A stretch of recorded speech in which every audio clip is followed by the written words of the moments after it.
Selamat bertemu lagi dalam channel Nazilin Unity. Saudara-saudara sekalian, kita digemparkan sekali lagi dengan rasuah, yang mana ia kini dalam siasatan. Rasuah Dr. Mahathir juga tidak terlepas di soal siasat.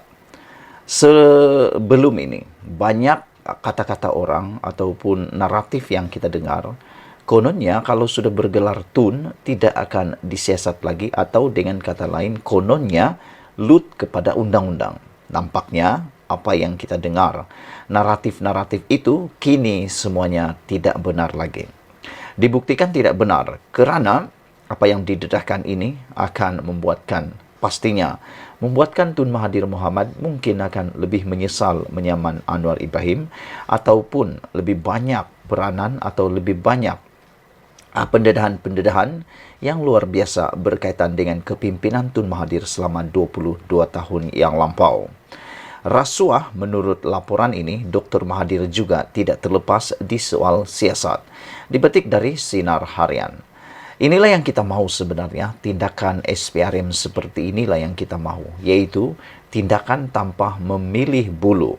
Siapa yang perlu disiasat, haruslah disiasat, tanpa mengira apa pangkat mereka, apa kedudukan mereka, dan siapa mereka.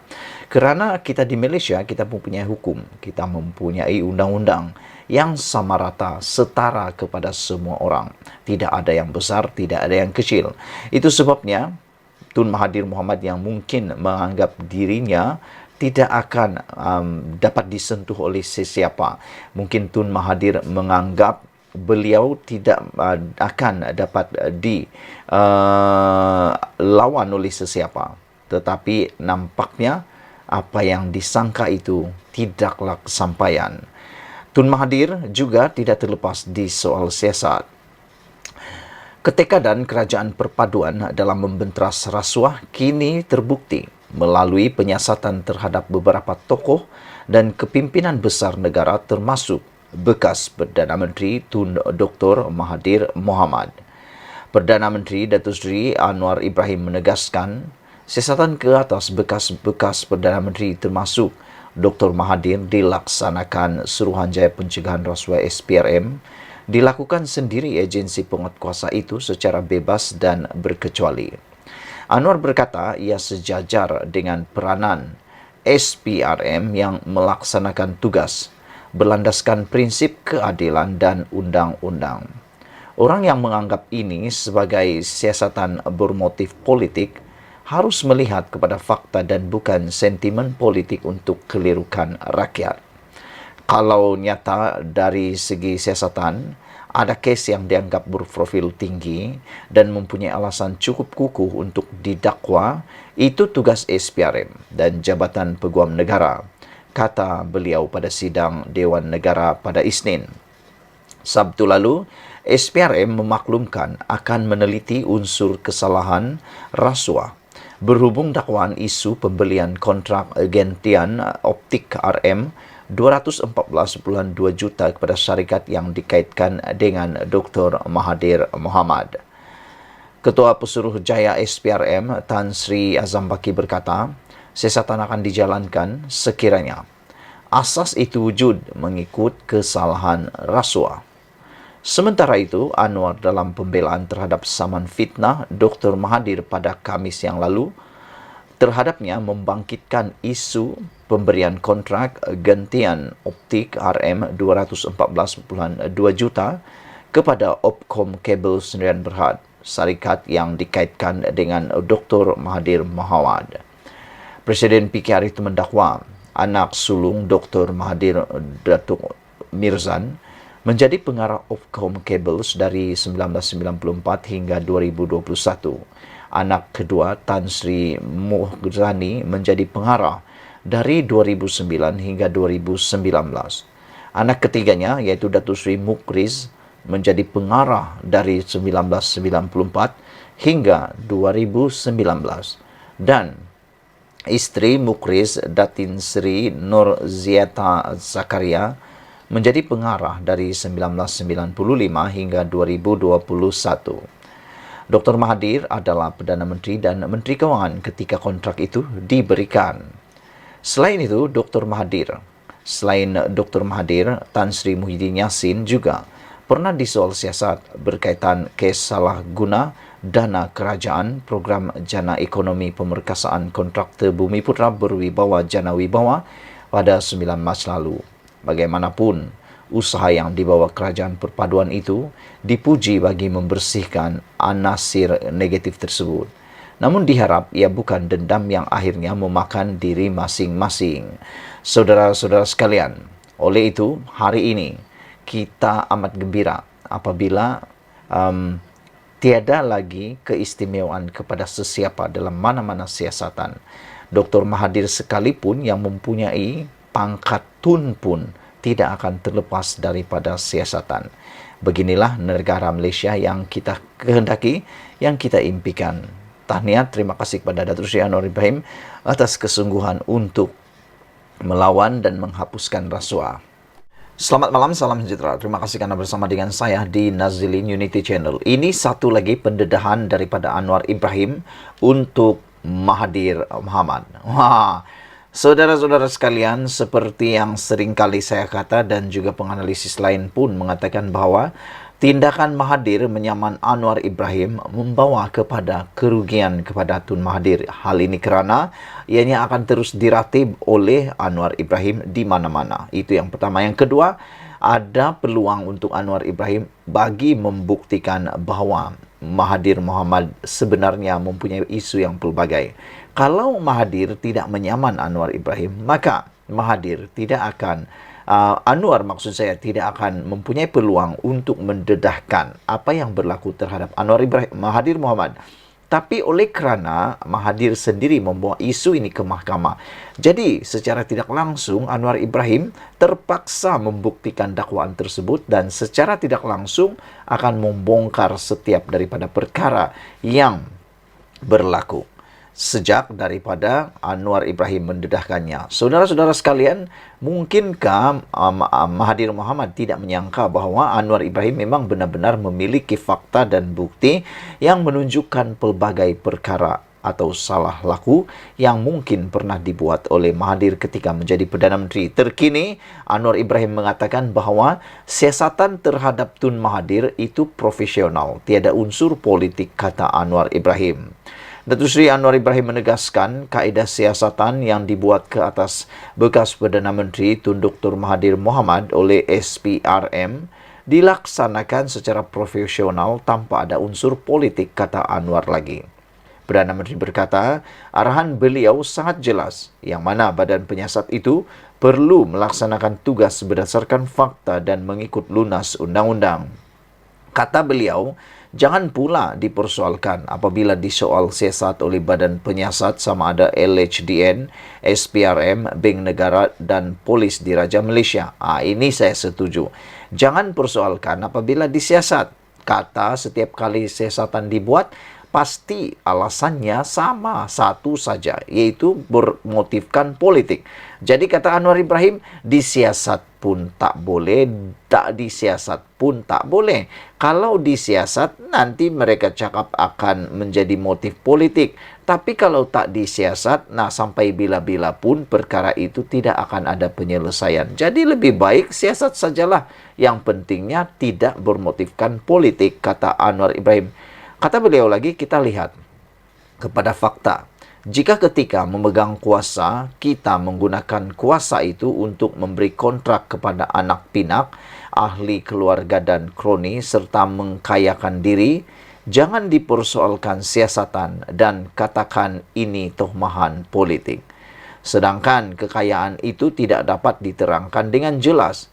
Berapa banyak malah pengedaran wang berlaku secara berleluasa, kata Anwar Ibrahim di Dewan Negara pada hari ini. Perdana Menteri menjawab soalan Datuk Kesavadas Akyutan Nair yang ingin mengetahui sejauh manakah SPRM serius untuk menyiasat segala perilaku rasuah dan salah guna kuasa yang membabitkan bekas Perdana Menteri keempat dan ketujuh itu. Sabtu lalu SPRM memaklumkan akan meneliti unsur kesalahan rasuah berhubung dakwaan isu pemberian kontrak gantian optik RM214,2 juta kepada syarikat yang dikaitkan dengan bekas Perdana Menteri Tun Dr. Mahathir Mohamad. Tambah Anwar lagi, beliau menambah ahli Dewan Negara sepatutnya bertanggungjawab dan mengambil sikap yang sangat positif dalam hal tersebut. Kita perlu selamatkan negara dari kancah malapetaka rasuah yang berleluasa. Sekarang ini setiap tindakan yang diambil dijadikan bahan politik, kata Anwar Ibrahim. Itulah masalahnya. Bagaimana mau menyelesaikan masalah rasuah ni kalau baru mulakan satu-satu siasatan, akhirnya politik masuk campur. Akhirnya politik pula menjadi bahan. Akhirnya kata bermotifkan politik. Jadi sampai bilalah ia akan selesai?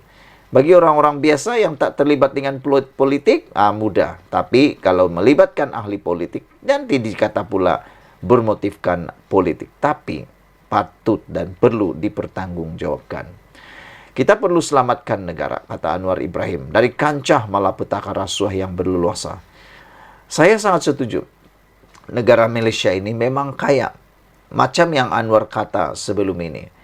Negara Malaysia ini amat kaya, makmur, tetapi berlaku banyak bocor, ketirisan di mana-mana. Itu sebabnya Anwar Ibrahim menegaskan perlu ada tata kelola, perlu ada pembaikan dalam sistem pentadbiran Malaysia supaya tidak lagi berlaku kerugian, ketirisan, kebocoran di sana-sini, terutamanya juga melibatkan subsidi dan sebagainya. Kata Anwar, kalau ada tohmahan dan bukti terdapat mana-mana badan bergerak atas arahan politik, boleh kemukakan, ujar beliau. Beliau turut memberi jaminan kerajaan perpaduan akan bertindak tegas bagi mengekang rasuah di negara ini. Di sini yang dipertua, saya jamin kita akan bertindak tegas supaya penyakit barah itu dapat dihapuskan, jelas Anwar lagi. Selain daripada itu, Anwar juga dalam satu pendedahan yang terbaru daripada FMT mengatakan bahawa tunjuk bukti siasatan rasuah bermotif politik, kata Anwar. Ini semua gara-gara tindakan parti pembangkang yang menyelar atau mengecam tindakan penyiasatan terhadap pemimpin-pemimpin parti pembangkang, mengatakan bahawa itu adalah bermotif politik. Tapi Anwar Ibrahim kata, tunjuk bukti siasatan rasuah bermotif politik. Kalau ada bukti tunjuk, jangan hanya cakap-cakap, kata Anwar Ibrahim. Perdana Menteri Anwar Ibrahim sekali lagi menafikan dakwaan bahawa siasatan yang sedang berjalan membabitkan ahli politik pembangkang adalah bermotifkan politik. Anwar minta kemuka bukti sekiranya terdapat dakwaan SPRM atau badan penguatkuasa bertindak atas arahan politik. Menurut bernama, Anwar menggesa sesiapa yang membuat tuduhan itu untuk mengemukakan bukti bahawa SPRM atau agensi penguatkuasa lain bertindak atas arahan politik. Pada Sabtu lalu, Pengerusi Perikatan Nasional PN Muhyiddin Yassin mendakwa serbuan lembaga hasil dalam negeri LHDN di rumah Ketua Pembangkang Hamzah Zainuddin bermotifkan politik. Sejak beberapa bulan lalu, Hamzah dan pemimpin PN menuduh kerajaan menggunakan SPRM sebagai alat politik selepas Muhyiddin dan beberapa pemimpin bersatu didakwa atas tuduhan rasuah. Pada Mac, Muhyiddin didakwa atas 4 pertuduhan salah guna kuasa, membabitkan RM32.7 juta. Pengerusi PN itu turut berdepan 3 pertuduhan pengubahan wang haram berjumlah RM200 juta. Sebelum itu, ahli Parlimen Tasik Gelugur Wan Saiful Wan Jan didakwa atas pertuduhan iaitu meminta dan menerima rasuah berhubung projek Jana Wibawa. Sekian dulu untuk kali ini. Jangan lupa tinggalkan komen anda, tekan butang subscribe. Tekan butang subscribe itu percuma dan mengembangkan channel ini. Sekian dulu Malaysia kita punya. Kita jaga sama-sama, cintai Malaysia. Kita jumpa lagi. Bye-bye. Selamat malam, salam sejahtera. Terima kasih karena bersama dengan saya di Nazilin Unity Channel. Saudara-saudara sekalian, isu yang hangat diperdebatkan di media sosial berkaitan politik Malaysia pada hari ini dan waktu ini ialah tentang Khairi Jamaluddin. Ada yang menyebarkan kabar angin bahawa KJ sudah menjadi atau ditawarkan jawatan timbalan Presiden PKR. Wow! Apabila ini berlaku, kadang-kadang politik di Malaysia ini kabar angin kadang-kadang boleh dipercayai. Banyak kali kabar angin jadi kabar yang benar.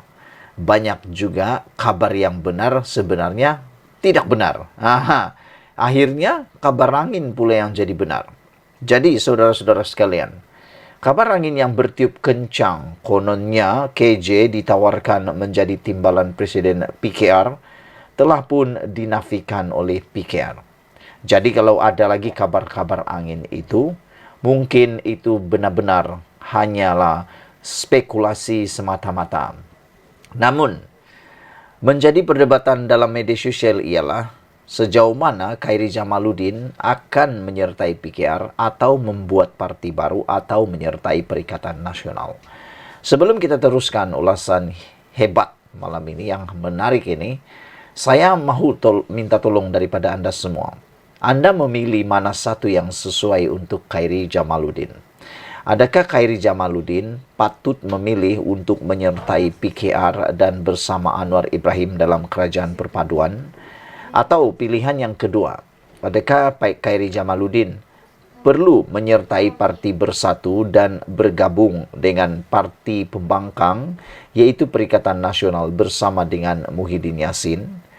Atau pilihan yang ketiga, Khairy Jamaluddin perlu membuat parti baru seperti mana yang telah didedahkan oleh beliau, bahwa beliau sedang berfikir mempertimbangkan untuk menubuhkan parti baru supaya tidak banyak karena. Adakah Khairy patut membuat parti baru, menubuhkan parti baru dan menyertai kerajaan perpaduan?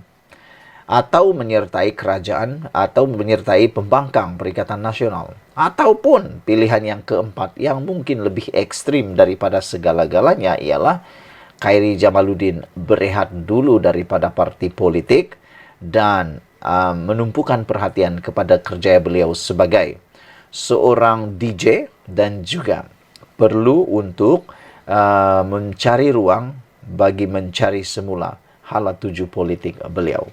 Anda boleh tentukan sekarang daripada 4 pilihan itu, anda rasa mana yang lebih baik untuk Khairy Jamaluddin, masa depan Khairy Jamaluddin. Yang pertama tadi, saya ulang semula. Khairy menyertai parti PKR dan bersama dengan kerajaan perpaduan kerana beliau ada masa depan menjadi Perdana Menteri kalau ikut Anwar Ibrahim. Kedua, dia menyertai Parti Bersatu dan bersama dengan Pembangkang, bersama dengan Muhyiddin Yassin. Atau yang ketiga, menubuhkan parti baru dan menyertai sama ada PKR, menyertai kerajaan perpaduan ataupun menyertai gabungan Pembangkang Perikatan Nasional. Atau yang keempat, yang lebih ekstrim saya katakan tadi ialah Khairy Jamaluddin berehat dulu daripada politik, meneruskan kerja sebagai DJ dan mencari hala tuju lain. Nanti sudah waktunya barulah bersama dengan parti ataupun politik. Ataupun KJ harus merayu untuk bersama semula dengan UMNO. Banyak pilihan yang boleh dibuat oleh KJ. Namun demikian, kita kembali semula kepada isu yang hangat malam ini ialah apabila PKR menafikan tawaran KJ, jawatan tawar KJ jadi timbalan Presiden PKR. Satu surat mendakwa Setiausaha Agung PKR Saifuddin Nashir Ismail menawarkan Khairy Jamaluddin jawatan timbalan Presiden adalah palsu, kata sumber parti PKR. Surat berkenaan yang menggunakan kepala surat PKR berlegar di media sosial sejak awal hari ini, sekaligus menghangatkan lagi cakap-cakap berhubung masa depan bekas Ketua Pemuda UMNO itu selepas dipecat partinya. Saya terfikir satu perkara. Apa keuntungan mereka menyebarkan surat lantikan atau surat tawaran palsu ini ke media sosial, ke dalam perdebatan sosial? Apa keuntungan ataupun apa kelebihannya kepada PKR atau apa kelebihan kepada Muhyiddin? Anda mungkin ada pendapat tentang tujuan penyebaran surat palsu itu. Pada pendapat anda, apa sebenarnya kelebihan? Adakah PKR akan mendapat kelebihan ataupun Perikatan Nasional akan mendapat kelebihan atau kedua-duanya akan dapat kerugian? Anda tentukan. Surat berkenan telah menggunakan kepala surat PKR dan berlegar di media sosial sejak awal hari ini dan sekaligus menghangatkan lagi cakap-cakap berhubung masa depan bekas Ketua Pemuda UMNO itu selepas dipecat dari parti beliau. Pemimpin kanan parti memberitahu FMT bahawa penggunaan bentuk tulisan tidak tepat sambil menyatakan kami tidak guna font itu. FMT sedang mendapatkan ulasan lanjut daripada Saifuddin. Saudara-saudara sekalian, kalau anda tanya saya, mana satu yang akan saya suka Khairy Jamaluddin lakukan? Saya lebih suka pada pilihan yang ketiga, yaitu Khairy menubuhkan parti baru tanpa mengikut parti-parti lain supaya beliau tidak perlu mengikut syarat-syarat yang ditetapkan oleh parti yang lain. Selain itu, kalau dia ikut parti lain, pasti saingannya luar biasa. Mau jadi Perdana Menteri, kena naik tangga yang sangat-sangat panjang. Kerana dalam parti itu ada hierarki, kita semua tahu. Ada yang senior, ada yang junior. Kalau Khairy masuk dalam parti PKR, seperti dalam perkara ini, tidak akan ditawarkan jawatan timbalan presiden. Saya fikir mustahil. Begitu juga dengan Parti Bersatu. Dalam Parti Bersatu pun ada pemimpin-pemimpin yang lebih terdahulu daripada Khairy. Takkanlah Khairy tiba-tiba masuk dalam Parti Bersatu, tiba-tiba pula dapat keistimewaan kayangan, kan? Tidaklah adil untuk beliau mendapat itu. Jadi pilihan yang saya fikir terbaik untuk Khairy ialah menubuhkan parti baru dan menyertai kerajaan perpaduan. Kerana kalau Khairy tidak menyertai kerajaan perpaduan, kerugian besar buat beliau. Kerana sekarang ini kita lihat masa depan politik kerajaan perpaduan ini jauh lebih cerah berbanding dengan pembangkang Perikatan Nasional. Apa pendapat anda semua saudara-saudara? Adakah anda setuju dengan ulasan dan juga pendapat saya? Kalau anda setuju, tinggalkan komen anda, tekan butang subscribe itu percuma dan share video ini. Malaysia kita punya, kita jaga sama-sama, cintai Malaysiaku. Kita jumpa lagi. Bye-bye.